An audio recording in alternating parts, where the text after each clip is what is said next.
For decades, this is how power has arrived in Grenada on a ship. Inside the steel hulls of massive tankers, a dark, viscous liquid has dictated the rhythm of life on this vibrant Caribbean island. It's been a lifeline, but a lifeline with a very high price. A price paid in dollars, in environmental costs, and in the constant vulnerability of being tied to a volatile global market. For generations, that was just the way it was, the unquestioned reality. But a quiet revolution is coming to this small island nation. Not a revolution of guns and flags, but of silicon and sunlight, of steam from the earth and the silent hum of stored power. It's a plan so ambitious, it's set to slash energy costs, secure the island's future, and frankly, terrify the powerful fuel importers who have held a monopoly on Grenada's energy for generations. This is the story of Green Grid 2025, a blueprint for independence that is about to unplug an entire nation from the fossil fuel empire. And it starts not with a single spark, but with a collective decision. The old way is no longer good enough. The story of energy in the Caribbean is a story of dependence. A staggering 90% of the region's energy comes from imported petroleum products. For Grenada, the Isle of Spice, that number is even more extreme. Imagine nearly every light that switches on, every refrigerator that hums, every business that opens its doors is powered by diesel fuel brought in on a ship. That figure is closer to 98%. This isn't just a statistic, it's a shackle. A shackle that ties the economic fate of 125,000 people to the unpredictable swings of global oil prices and geopolitical conflicts thousands of miles away. Think about what this means in real terms. Between 2016 and 2021, the Eastern Caribbean spent an average of $444 million every year on fuel imports. This dependency translates directly into some of the highest electricity prices in the world. Grenadian homes and businesses have been forced to pay around 73 cents per kilowatt hour, a figure that can easily be double, triple, or even quadruple what consumers pay in larger economies. It's a constant crushing weight on household budgets and a massive barrier to economic growth, making everything from running a hotel to processing spices more expensive. This is the antagonist of our story, a deeply entrenched system of fossil fuel dependency, a Goliath that has profited from the status quo for decades. This isn't just about the money. The island's reliance on imported diesel cuts three ways: into its economy, its environment, and its security. First, let's talk about resilience. Small island nations are on the front lines of climate change, and Grenada is no exception. Hurricanes are a constant, terrifying reality. In 2004, Hurricane Ivan, a devastating Category 4 storm, ripped across the island. The storm itself was a national trauma, but its aftermath revealed a critical vulnerability. The electricity grid was decimated, and restoring power cost the nation roughly 6% of its GDP. A centralized grid, dependent on a few large diesel generators, proved to be a single point of failure. When it went down, the entire country went dark, crippling recovery efforts. The memory of Ivan is a stark reminder that a resilient nation needs resilient power, something a diesel-dependent grid just can't offer in the face of stronger storms. Then there's the environmental price. Grenada's economy is tied to its natural beauty. Tourists flock here for pristine beaches, lush rainforests, and vibrant coral reefs. Yet, the very act of powering this paradise contributes to its potential destruction. Burning millions of gallons of diesel releases enormous amounts of carbon dioxide, contributing to the same climate change that fuels stronger hurricanes and sea level rise. It's a painful paradox. The energy that sustains the modern economy is undermining the natural environment it's built on. The black smoke from the power plant is a direct contradiction to the island's green image. And at the heart of this dilemma are the fuel importers. For decades, they have operated in a comfortable, predictable market. Their business model is simple: buy fuel on the global market, ship it to Grenada, and sell it to the nation's utility. It's a lucrative choke point on the island's energy supply that has guaranteed a steady stream of revenue. They are a powerful economic force with a vested interest in keeping things exactly as they are. Their profits are directly tied to the volume of fuel imported. The more diesel Grenada burns, the more money they make. For years, there was no alternative. The tech wasn't ready. The financing was out of reach, and the political will was elsewhere. The Goliath of imported fuel seemed unbeatable. But then, something started to shift. Technology improved, climate change became more urgent, and a bold political vision began to form. The leaders of Grenada, working with the national utility Grenlec, and with crucial support from international partners like the World Bank, started asking a radical question. What if we didn't have to be dependent anymore? What if we could generate our own power, cleanly and sustainably, right here at home? This wasn't just idle dreaming. It was the birth of a concrete, audacious plan, the Green Grid 2025 initiative. This is the plan that changes everything. A national strategy and a declaration of energy independence. It's a multi-pronged assault on the fossil fuel monopoly, designed to completely re-engineer how Grenada is powered. The vision is clear. Transform the island from a passive consumer of foreign energy into a producer of its own clean, resilient, and affordable power. The goal isn't just to add a few green sources to the mix, but to systematically replace the old system. It's a plan built on harnessing the island's most abundant natural resources, the relentless Caribbean sun and the heat buried deep within the earth. The announcement of Green Grid 2025 sent a shockwave through the established order.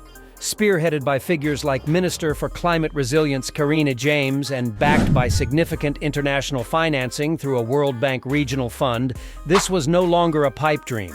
It was a funded, technically sound roadmap to a new reality. As Minister James stated, this initiative is not only about energy, it's about resilience, jobs, and long-term sustainability. We are building the systems today that will power and protect Grenada tomorrow. This was the sound of David picking up his sling. The revolution had begun. So what exactly is this revolutionary plan? Green Grid 2025 isn't just about putting up a few solar panels. It's a sophisticated energy ecosystem designed for a small island. Let's break down the key pieces being assembled right now. First, and most visibly, are the solar powerhouses. The plan calls for adding approximately 19 megawatts of new renewable energy, most of which will come from the sun. The centerpiece is a cluster of utility-scale solar farms being built near the Maurice Bishop International Airport, which together will add about 15.1 megawatts of solar capacity. Now, 15 megawatts might not sound huge, but for Grenada, it's transformative. To put it in perspective, this single project is nearly 4 times the entire solar capacity the country had by the end of 2024. This isn't just a few rooftop panels. It's a massive injection of clean power directly into the national grid. These solar farms will become the new workhorses of the energy system, silently converting sunlight into electricity and displacing thousands of gallons of diesel every single day.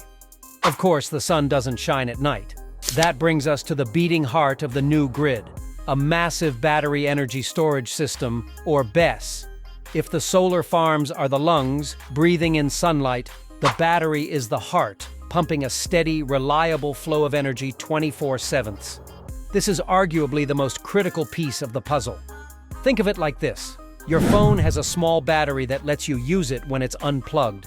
Now imagine a battery the size of several shipping containers, powerful enough to store energy for a whole community. That's a BESS. Grenada is installing a system with a capacity measured in tens of megawatt hours. Its primary job is to solve the problem of intermittency. During peak sun hours, when the solar farms produce more electricity than the island needs, the excess energy charges the giant battery. Then, as the sun sets, the battery seamlessly discharges that stored solar power back into the grid. It makes the sun shine at midnight. The BESS also acts as a massive shock absorber, stabilizing the grid to prevent blackouts and providing immediate backup power if a line goes down in a storm. It's the ultimate insurance policy against another Hurricane Ivan. But to be truly secure, you can't rely on the sun alone. That brings us to the unsung hero of the Green Grid plan, geothermal power. Beneath Grenada's volcanic soil lies an immense, untapped source of energy, the Earth's own internal heat. The government is advancing a project to drill for and develop up to 15 megawatts of geothermal energy, with plans for exploratory drilling in the near future. The goal is to build a power plant that uses steam from deep underground to generate electricity. What makes geothermal so special? It's renewable energy that provides baseload power. Unlike solar or wind, a geothermal plant can run 24 hours a day, 7 days a week, with unwavering reliability. It doesn't care if it's nighttime or cloudy. Estimates suggest a 15-megawatt plant could supply up to 44% of Grenada's electricity needs, enough to power virtually all households on the island.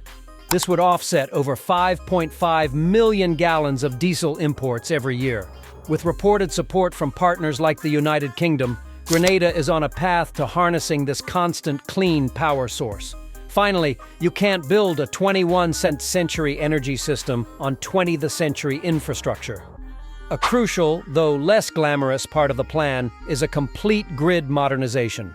The national utility, Grenada, is upgrading dozens of kilometers of transmission and distribution lines and building new substations. This is like upgrading the island's entire nervous system to handle the new, two-way flow of power, reduce energy losses, and harden the system against hurricanes. It's the essential groundwork that makes everything else possible. If it all comes together, Green Grid 2025 will fundamentally reshape Grenadian society. The impacts will be felt everywhere, from family budgets to major industries. For the people of Grenada, the most immediate change will be in their electricity bills. By replacing expensive imported diesel with free sunlight and terrestrial heat, the cost of generating electricity will plummet. For families, this means more money in their pockets. For small business owners, it means lower overheads and a better chance to compete. The government has even announced new regulations that will let people produce, use, and even sell their own clean electricity back to the grid, creating new income streams. Beyond cost, there's reliability. The new, fortified grid will be far more stable. The days of frequent power cuts that damage appliances could become a thing of the past. For a nation looking to grow its digital economy, reliable power is a must-have. The economic ripple effects will be profound. Grenada's tourism sector, the lifeblood of its economy, will get a massive boost. Lower electricity costs will slash operating expenses for hotels and resorts, making them more profitable. But it's also a powerful marketing tool. Imagine Grenada advertising itself not just as the Isle of Spice, but as one of the world's leading green destinations. In an era of eco-conscious travel, that's an invaluable brand.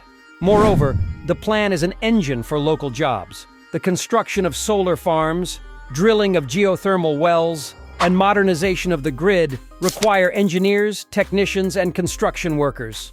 The World Bank-backed project is a significant job creator, with a strong focus on including women in this new green economy. These are skilled, well-paying jobs that will keep talent on the island. And perhaps most importantly, Green Grid 2025 is a declaration of economic sovereignty. By weaning itself off imported fuel, Grenada insulates its economy from the shocks of the global oil market. A crisis halfway around the world will no longer send Grenada's economy into a tailspin. The money that once flowed out to foreign oil companies can instead be invested at home, in schools, hospitals, and infrastructure. It's a monumental shift of wealth. This bright, independent future for Grenada casts a dark shadow over one industry in particular: the fuel importers. This is where the story shifts from engineering and economics to pure conflict. For the companies that have controlled Grenada's energy for decades, this plan isn't a welcome innovation. It's an existential threat. Let's be clear about the stakes. Their entire business model is based on Grenada's near-total dependency on imported diesel. Every megawatt of solar power that comes online, every kilowatt hour stored in a battery, and every bit of geothermal steam that spins a turbine directly corresponds to a gallon of diesel they can't sell. Just look at the numbers. The geothermal project alone aims to offset over 5.5 million gallons of diesel annually. Add the massive output from 15 megawatts of solar, and you're looking at a catastrophic decline in demand for their product. The Green Grid plan isn't designed to coexist with the old system. It's designed to starve it. So how does a threatened empire respond? The fuel import industry represents powerful, entrenched interests. Their first reaction is likely fear. Fear of losing a captive market that has guaranteed profits for generations. Fear of their assets, storage tanks, shipping contracts, becoming obsolete. This fear can manifest in several ways. One strategy is economic. Could they slash their prices in the short term to make renewables seem less attractive? It's possible, but not sustainable. The price of sunlight is zero. The price of Earth's heat is zero. They can never compete with free. A more subtle tactic is to sow doubt, launching PR campaigns that question the reliability of renewables, highlighting the upfront costs of the green transition while ignoring the long-term savings, lobbying politicians to protect their market share. The fight will happen not just on balance sheets, but in the court of public opinion. This conflict is about more than just money. It's about control. For decades, the flow of energy has been a one-way street, controlled by a few players. The Green Grid plan decentralizes that power. With self-generation, every home with a solar panel becomes a tiny power plant. This shift from a top-down model to a bottom-up network is a fundamental change in the power dynamic. And that loss of control is, perhaps, even more terrifying to the old guard than the loss of revenue. Now, to paint this as a simple, guaranteed success would be wrong. Building a new energy system from the ground up is incredibly complex, and Grenada's path won't be without obstacles. The first challenges are technical. Integrating so much intermittent renewable power into a small, isolated island grid is a serious engineering puzzle. While the battery system is designed to manage this, ensuring perfect stability during the transition will be a delicate balancing act. There could be unforeseen glitches or compatibility issues between old and new equipment. The work is complex and will take years to complete. Then there's the financial reality. While the initial international funding is a fantastic start, this is a multi-decade project. The long-term costs of maintenance and eventual replacement for the new hardware need to be managed carefully. Securing ongoing investment will be a continuous effort, even if the economic case is strong. Execution risk is another major factor. This is one of the largest infrastructure projects in Grenada's history. It requires meticulous coordination between government, the utility, and international contractors. Delays or cost overruns are always potential pitfalls that could slow the revolution. And finally, there's Mother Nature. While the new grid is designed for resilience, no infrastructure is totally immune to a direct hit from a Category 5 hurricane. The decentralized system is certainly more robust and easier to repair than the old one, but a catastrophic storm could still cause significant damage. Building a stronger shield is a continuous process, and Grenada still lives in a dangerous neighborhood. Let's look past the challenges for a moment and imagine Grenada in the 2030s. The air is cleaner. The constant hum of diesel generators has faded. Electricity bills have fallen, leaving more money in the pockets of families and entrepreneurs. A new generation of Grenadian engineers are managing one of the most advanced island grids in the world. A hurricane approaches. This time, instead of widespread panic about a weeks-long blackout, the island is prepared. Even if some lines go down, the network of batteries and distributed power keeps hospitals and communication centers online. Power is restored in days, not weeks. The nation weathers the storm, its spirit and its power grid unbroken. This is the vision that Green Grid 2025 is building. It's a future where Grenada's destiny is decided not in foreign boardrooms, but by its own people, using its own natural resources. It's a future where economic growth and environmental health go hand in hand. Grenada's quest for 100% renewable energy is no longer just an ambition. It's a tangible goal with a clear path forward. But the impact of Grenada's story extends far beyond its own shores. It's creating a blueprint for small island nations everywhere, from the Pacific to the Indian Ocean. It shows that dependence on fossil fuels isn't an inescapable fate. It shows that with courage, innovation, and partnership, it's possible to leapfrog old, polluting systems and build a future that is clean, resilient, and sovereign. Grenada is becoming a beacon, a shining example of how the world's smallest nations can lead a global energy revolution. The story of Green Grid 2025 is more than a story about megawatts and transmission lines. It's a story about a nation taking control of its own destiny. It's a testament to the idea that a determined vision can challenge a century-old status quo. Grenada is proving that you don't have to be a global superpower to make a world-changing impact. Sometimes the biggest revolutions start on the smallest islands, and they start with the simple, powerful decision to look up at the sun and build a better future. What do you think of Grenada's bold plan? Can small islands truly lead the way in unplugging the world from fossil fuels?